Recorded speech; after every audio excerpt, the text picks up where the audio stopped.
Hello and welcome. Welcome back mga kapatid. Kamusta kayong lahat dito? I hope everybody are doing well. If ever na nakita mo itong reading na ito or it appears on your YouTube channel or somehow nakita mo ito meaning this reading is meant to find you. So, paalala ko lang mga kapatid, ito ay collective reading. General reading, hindi po ito private reading. Hindi po ito para sa isang tao lang. Kunin nyo lang kung saan kayo nakaka-resonate sa mga nabanggit ko dito. Kung hindi naman, skip nyo lang para po yun sa iba nating nanonood ditong mga kapatid na baka sa kanila din yung energy na nababanggit ko dito. So, love lang po tayo dito sa aking YouTube channel, The Star Talking Tarot. Welcome back sa inyong lahat. At, pasensya na mga kapatid, kayo na lang po ang umitindi sa akin, no? The way na ako ay nagsasalita dito, wag po tayong bitter. Alright? Ako ay from Davao. Yeah. Minsan parang makapagbisaya ba or Tagalog, English. Ako po ay kasalukuyang nakatira dito sa Amerika. Nakapag-asawa din ng AFAM. So, blessed din. I do hope na kayo din ay ma-blessed din ng universe na katulad ko. So, whatever it is, guys, tanggapin natin yung mga blessings ng universe from small to big. So, yeah, wag po tayong bitter kasi the more po na naging mabuting tao tayo, mapagbigay and napaka-generous, umiitindi, being kind, usually yan talaga ang binibiyayaan ng universe. So, yeah, wag po tayo masyadong maging perfectionist kasi I'm not trying to scold you, no? But anyway, as a reminder, bilang kapatid ninyo dito, wag po tayo masyadong perfectionist. Alright? Okay. Wag po tayo masyadong wag po nating pairalin yung pride din or egoistic, Love lang po tayo dito sa aking YouTube channel, mga kapatid. Yeah. Kasi lately, may nag-comment pero tinanggal ko kasi napaka-toxic din. Yeah. Anyway. Okay. Move on na tayo. Alright, Spirit Guide Angels. Again, guys, if ever na nakita mo itong reading na ito, this is meant to find you. So, someone, okay, paalala ko lang, kaya na binanggit ko yung wag masyadong perfectionist, pride, egoistic. I don't know why, but this reading is meant to find you. So, this could be about your personality. Anyway, habang ako ay nag-prepare dito sa table ko, para mag-tarot reading, I get the energy about cursed, Meron ditong taong isinumpa ka. Alamin natin kung ano bang nagawa mo, anong nagawa mo sa taong ito. Bakit ka nga ba isinumpa ng taong ito? Kasi I'm getting like isinumpa or cursed and then beauty. So someone is cursing your beauty, your looks. Baka nainggit at ito or siguro maganda ka, masyadong sa kanya, na-intimidate siguro ang taong ito sa inyo. So, alamin natin, Alamin natin kung, I'm also getting like, hindi mo to kinausap. Nagkaroon siguro kayo ng conflict. Tinanggal mo siguro siya sa buhay mo, Yeah. Siguro nagkaroon ka ng mga opportunity or mas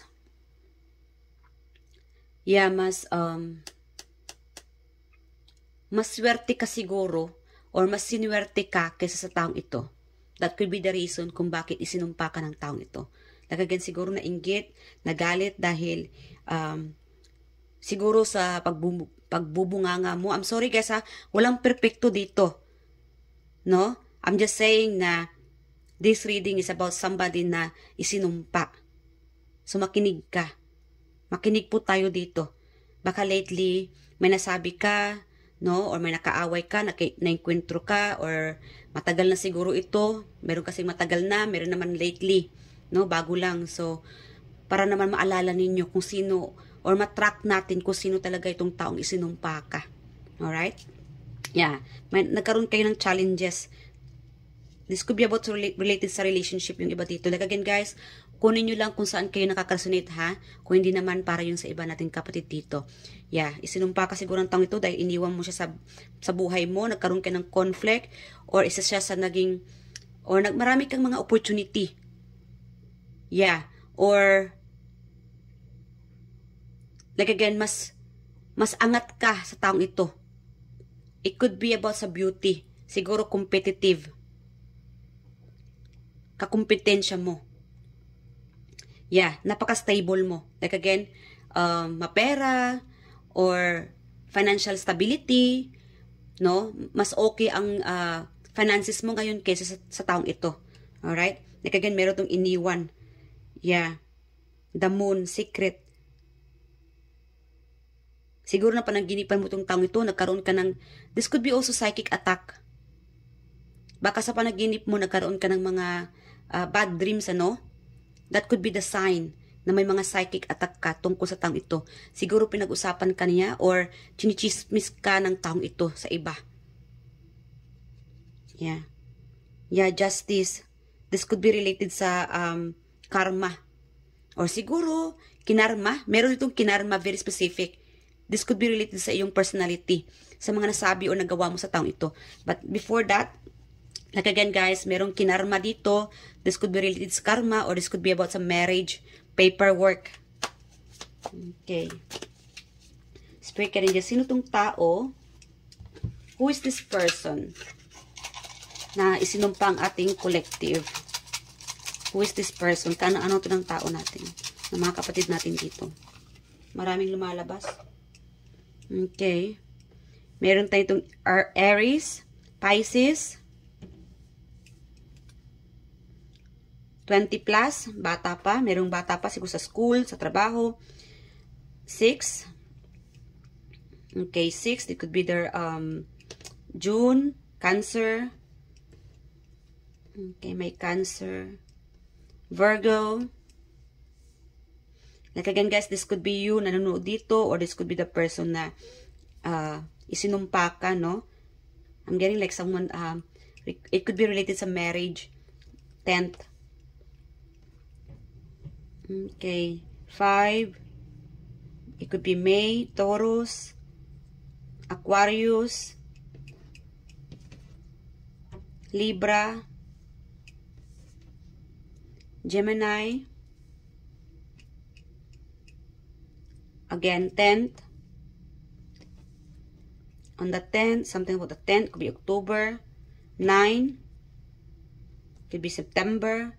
Like again guys, kunin nyo lang kung saan kayo resonate dito or naayon sa inyo, no? Itong lumalabas na zodiac sign, I'm sorry. Alamin natin kung bakit ka nga ba isinumpa ng kang ito. Alright, Spirit Angels, before that, no? What else, Spirit Guides? Sino itong taong isinumpa ang ating mga collective? You know what? Kuha tayo ng initials para may clue tayo. So, guys, we have V, H, R, W, E, and O. Yan yung initials, no? Sinyales na ito yung taong isinumpa ka. Alamin natin kung ano yung reason niya. Spirit Angels, ano ang reason ng taong ito kung bakit isinumpa ang ating collective? Reason. Okay. Yeah, siguro nagmamakaaway itong taong ito, humingi ng tulong sa inyo. Okay? Like again, sa dreams. You might seeing this person through dreams. Baka lately or recently na panaginipan o lumabas ito sa panaginip mo. Maybe ang taong ito ay humihingi ng pagpapatawad or humingi ng tulong.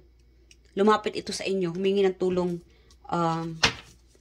Somehow is hindi mo siguro tinulungan ang taong ito at sumama ang loob niya. Or it could be the person na gusto makipagbalikan. Yeah. I don't know, I'm getting like Korea, Seoul. Dito, X-O-L. It could be Seoul, no? Yung S-E-O-L. But Seoul. It could be the name, Seoul. Or it could be your ex. Like again, gustong bumalik. Like again, it could be friend, family, ex-boyfriend, ex-relationship. Yeah, this person is watching you from afar. Inisto ka ng taong ito. Siguro nagsiselos ito. Siloso. Competitive.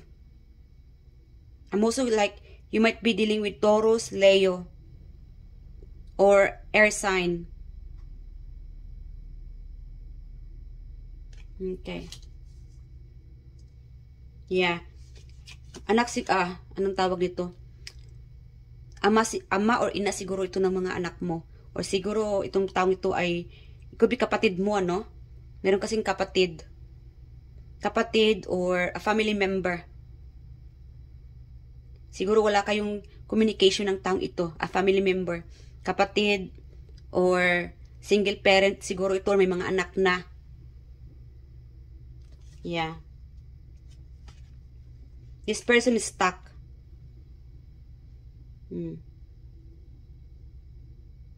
Ang taong ito ay wala na sa buhay mo. Iniwan ka siguro ng taong ito. Guys, minsan nagkaka-reverse yung energy, ha? This could be you or the person na sa reading na ito. Spirit Angels, what else? The reason? Ano pang reason ng taong ito kung bakit, yeah. Kung bakit isinumpang ating collective. Reason ng taong ito sa ating mga collective. Okay, ano to? King of Pentacles, like again, this could be, I don't know, manager, boss. Yeah, siguro ex. Meron itong ex-partner mo. Yung taong sumusuporta sa'yo. Siguro sinusuporta ka ng taong ito noon, pero, I don't know, somehow, siguro ginamit mo siya, or sumama ang loob niya dahil ang daming nasayang or sinayang mo yung panahon or sinayang mo yung pera or support niya or this could be related sa pera.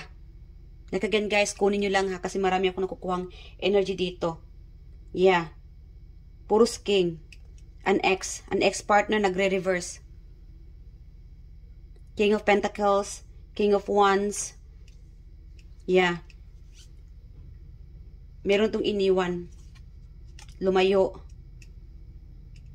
Meron kasi itong toxic na. Okay.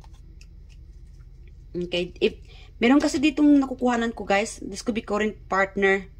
Or yung partner mo, iniwan ka or nagkahiwalay kayo dahil siguro sa bisyo.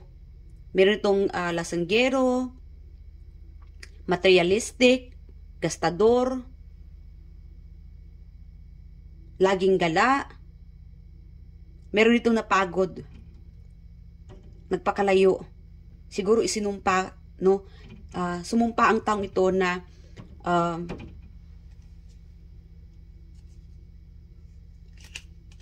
ano niya? Sorry guys ha. Yeah, sumumpa ang taong ito na sana may magbago. Magbago ka na. Siguro ikaw tong lasinggero. Yeah. Gastador. Yeah. Meron kasi dito na may mga bagay na hindi niya nasabi. Meron dito may mga bagay na hindi nasabi, walang clarity, walang closure for some reason. Ikaw siguro, masama din siguro ang loob mo sa taong ito. Siguro both parties totally hindi pa nakapag-move on. Hindi pa naghilom. Yeah. You might be dealing a chick boy, chick girl. Baka ikaw din. Baka siguro sinumpa mo rin ang taong ito dahil sa pinaggagawa niya sa inyo. Like again guys, the reason na kung bakit may sumpa dito ano, may maraming nawalang oras. Pera, gamit, could be, siguro, you might be dealing like a magnanakaw. Or this could be about related sa magnanakaw. Baka, I don't know, magnanakaw ng gamit. Or, like again, gamit, pera, or ka-partner. This could be related din sa third party. Kung ikaw itong ka-third party, yes, meron kasi itong isinumpa. Isinumpa si collective dito dahil sa third party. Kaya meron tayo kaninang karma. Na sana kakarmahin ka dahil ninakaw mo. May ninakaw dito. Ninakaw mo yung opportunity na dapat sa kanya. Ninakaw mo yung mahal niya na dapat sa kanya lang. I don't know guys. Like again, iba-iba yung energy dito na kukuha ko. May related sa finances, time, tulong, Yeah, opportunity. Or isinumpa ka dahil ang dami mong na-achieve. Competitive. Yeah, isinumpa ka dahil siguro sa beauty mo. Maganda, gwapo. Marami nag-a-admire sa'yo. Like again, mayroon tayong inggit dito. Ang dami nagfa-follow sa'yo. Marami kang mga followers. I don't know, ikaw siguro tong YouTuber, or sa social media, sa Facebook. Whatever you post, guys, marami kang mga follower. Lalong-lalo na kung maganda ka, gwapo, magandang pangangatawan. Yes. Ang dami nag-a-admire sa'yo. Marami nagpa-follow sa'yo. Kaya siguro sinumpa ka ng taong ito. Nanggagalaiti siguro sa kasiksihan mo, kagapuhan mo, kakisigan mo. Or if you are in a relationship, you might be dealing with a person na napakasiloso. Yeah. I don't know, this is very specific. Nakuhanan ko na maybe your person might be praying, no? Na sana masira yung looks mo para hindi ka aagawin ng iba. Wow. I'm also getting, this must be the ex. Yeah. This must be the ex. Sabihin natin na good looking ka, no? Tapos, wala ka ng communication sa ex mo. Pero, your ex doesn't want anybody else, no, na tumingin sa'yo, mag-admire sa'yo. Napakasiloso, hindi pa nakapag-move on. So, maybe your ex is like praying, no? Isinumpa yung looks mo, yung beauty mo, na sana pumangit na sa collective para hindi na magkakaroon muli ng panibagong karelasyon. Something like that. Napaka-toxic. Whoever this person is. Yeah. This person is like feeling alone. Like again, nalulungkot ang taong ito. Wala kayong communication. Yung iba dito, nagkaroon ka ng away, tinanggal mo siya sa buhay mo. This could be related sa karelasyon. The lovers, partnership.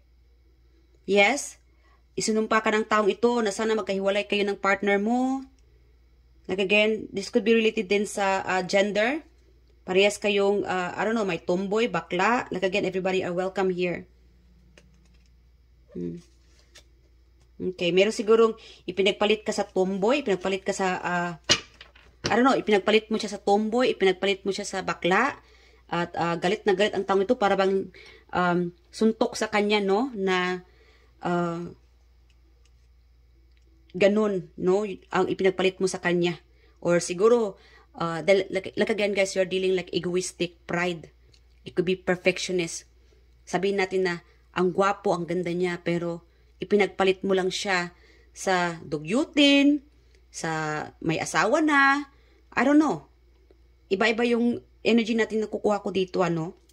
Like again guys, parang suntok sa buwan, no, na, or sinampal ba siya, na ito ang pinagpalit mo sa kanya. Mas iba ang pinili mo kaysa kanya. Alright. Alamin muna natin kung ano ang reaction mo sa kanya. How you see this person. Our spirit angels, how our collective see this person right now. Okay, strength. You could be dealing with Leo, 4 of Swords. Parehas kayong 4 of Swords. Pero sa kanya, in reverse. Yes, you are healing. Pinipray mo rin siya. Yeah, most likely you are praying about your finances, your stability. You are praying na makalayo ka sa taong ito. Yeah, you healed. Nakapag-move on ka na. Ayaw mo sa taong ito. Maybe this could be your ex-friend, ex-lover. Meron kasing kaibahan. May may kaibahan sa inyo dito. It could be personality, sa looks. It could be sa gender, whatever it is, guys. You two are totally different people. Yeah. You are totally healed from this person, healing. Like again, psychic attack. This person cursed you. This could be the reason kaya nagkaroon ka ng mga bad dreams. Or siguro nakikita mo siya sa panaginip mo. Yeah. That could be the sign that this person cursed you. Sumpa. Okay. But you are already moved on from this person. Most likely sa inyo dito, focus ka sa future mo, sa career mo, self-care, self-love, nagpapa-rejuvenate ka, no? Nagre-relax. Pagod na pagod ka siguro or feeling drained yung iba dito. Like again, guys, I think you have to do some energy healing and gumamit ka ng mga protection. Kaya siguro lately yung iba dito feeling drained. Pagod na pagod. Nagkakasakit. Or lately, lagi ka lang nakahiga. You could be dealing like a psychic attack from this person. That could be the reason yung iba dito. Yeah. Drain, pagod na pagod dahil, like again, this person's praying badly about you. No? Yeah. Okay. What else? Spirit guardians, how our collective sees this person. Anong feelings? Okay, grounded. 9 of Wands.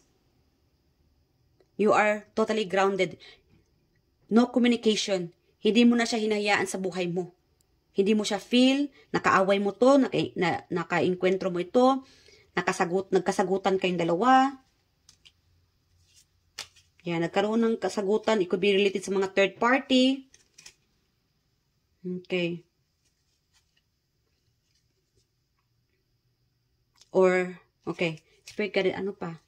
How this person sees our collective right now. Okay, maybe this person tried to reach out. Alam mo, sinusulat, siguro drawing yung itsura mo. It's like mga pictures. Like again, guys, if this is ex-friend, ex-lover, yung galit niya, siguro may mga pictures kayo, no? Sabihin natin ex-partner mo. May mga nakaraang pictures kayo. Pag nakita niyo mga picture mo, dinodrawing niya. Nilagyan ng sungay, kung ano-anong mga kabulustugan, ano? Yeah. Napaka-toxic ng tao ito, napaka-demonyo. Yeah. You guys are very psychic. So, pay attention sa inyong psychic dreams, no? Intuitive. Yeah. You need to heal. You need, kailangan mo nyo po na magpagamot. Pag nakaramdam kayo ng mga sinyalis ng mga evil eye, or pumunta kayo sa mga pagamutan, ano, yung mga healer, gumamit kayo ng mga, I don't know, crystal healing, or something na protection. Because this person, whatever this person do, it might be working. Gumagana. Kaya siguro feeling drained ka, pagod na pagod. For some reason, wala ka namang ginagawa, pero pagod na pagod ka, or may mga symptoms ka nang nararamdaman. So, yes, it might be working right now to you. Itong cursed, itong sumpa. It could be slowly, meron itong slowly, na gumagana sa inyo. You might not realizing it, hindi mo man nababantayan ito, ano, o napupuna. So, pay attention mga kapatid, especially sa mga surroundings mo. Nakakaramdam ka, this could be, maybe ang taong ito ay circle, no, surroundings. Andyan lang, nakikita mo lang siya. Kaaway mo siguro ito, walang pag-uusap, yung iba dito. Meron naman dito siguro sa social media, nakikita ka. Or, like again, competitive. Yeah. Okay. Like again, meron itong related sa finances, sa pera. So, alamin natin ang advice ng universe, no? Bago mag-end yung reading natin. Our spirit guardians, what is your advice to our collective towards this person na nagka-cursed or sinumpa siya, no? Sinumpa ng ating collective. Advice? No. Rest. Like again, meron talaga dito yung Four of Swords. Fear, anxiety, stress, feeling overwhelmed, mental overload, needing solitude, relaxation, rest, peace, quiet, sanctuary, meditation, regrouping, recuperation. Kailangan mo talaga mag-meditate, healed, mag-rest, magpahinga, matulog, at mag-pray. Kung kailangan mo mag-confess, pumunta sa simbahan, i-confess sa pare, ano, yeah, lahat ng mga pagkakasala. Like again, walang perpekto dito sa mundong ito. Or maybe it's time. It's time to accept the mistake. Kung ikaw itong nagkasala, mga kapatid, I guess it's time to say sorry. Mag-reach out sa taong ito para magkaroon kayo ng closure, para matanggal itong sumpa. Kaya siguro, meron ditong kinarma. Very specific here. Yeah. Baka ikaw itong nakagawa ng hindi maganda sa taong ito. You hurt this person badly, and itong sumpa na naibitaw ng tao or nabitawan ng taong ito ay gumagana na sa inyo. Whatever you done, nagawa mong pagkakamali, it's time to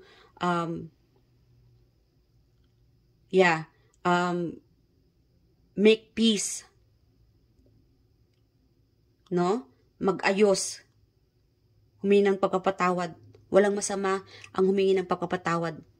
As long as galing sa iyong puso ito, mga kapatid.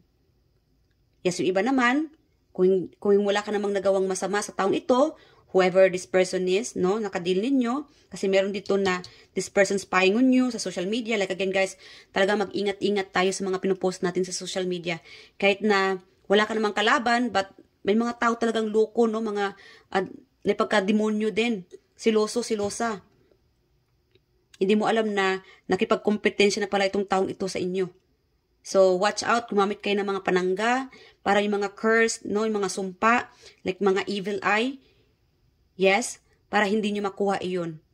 Like again, to avoid this evil eye, toxic energy, mag-meditate. Palagi ang mag-meditate, manalangin, magsimba. Hello mga kapatid, karagdagan ko lang dito we have another additional messages from the universe. As a reminder, iwasan po nating bumitaw ng hindi magagandang pananalita or mga salita. Sometimes, those words na binitawan natin ay nakakapanakit na pala tayo ng kapwa natin. No? May mga magic. Yeah, something about something about you or our words, yung mga pananalita natin ay nagkakatotoo pala.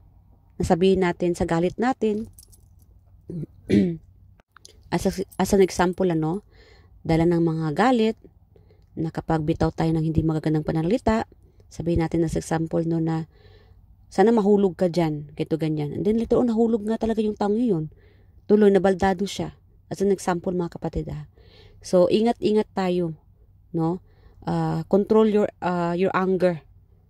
Dahil, mga words natin, napaka-effective. Nagkaroon ito ng epekto sa iba. So, ingat-ingat mga kapatid. Kasi minsan, meron kasi ditong kinarma. Baka kung ano yung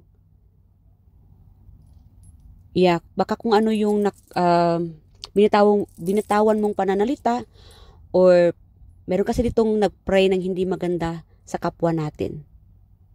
No? Tapos, it's like a prayer answer, kaya lang nag-backflash ito sa inyo. Bumabalik. So, ingat-ingat mga kapatid.